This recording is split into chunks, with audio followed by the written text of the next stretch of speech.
Praise the lord. దేవుని నామనికి స్తోత్రములు కలుగునగాక. Subscribe చేయనటువంటి వారు సబ్స్క్రైబ్ చేయండి. అనేకులకు వాక్యాలను ఫార్వర్డ్ చేయండి. లైక్ కొట్టండి. వాక్యం చదువుకుందాం.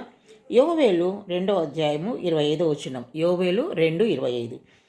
తినివేసిన సంవత్సరముల పంటను మీకు మరలా నెత్తును.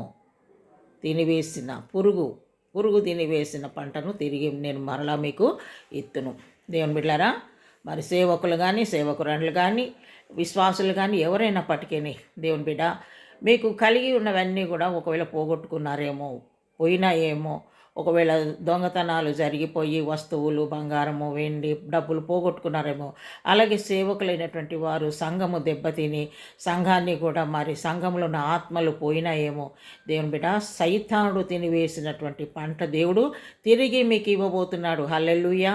పోగొట్టుకున్న ఆశీర్వాదాలు దేవుడు తిరిగి మీకు ఇవ్వబోతున్నాడు. సైతాను చేసినట్టు కీడు తిరిగి దేవుడు మేలుగా నీకు మార్చబోతున్నాడు. దేవునికి స్తోత్రం. హల్లెలూయా. రషందాలరబ జీసస్. హల్లెలూయా.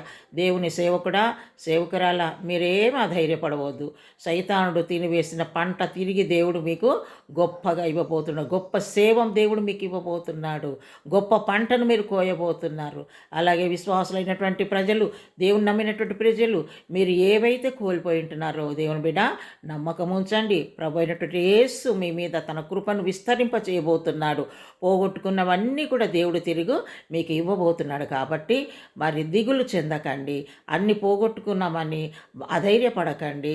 సహాయం లేదని మీరు నిరుత్సాహపడకండి. దేవుడు మీకు తోడుగా ఉన్నాడు.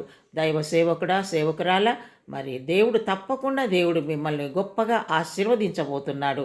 మరి దేవుడు గొప్ప పంటను మీకు, ఆ సేవను మీకు ఇంకా ఇవ్వబోతున్నాడు. కాబట్టి ధైర్యం కలిగి ప్రభుల ముందుకు సాగండి. దేవుడు కొద్ది మాటలు మన ఆత్మ మేలుక దీవించునుగాక.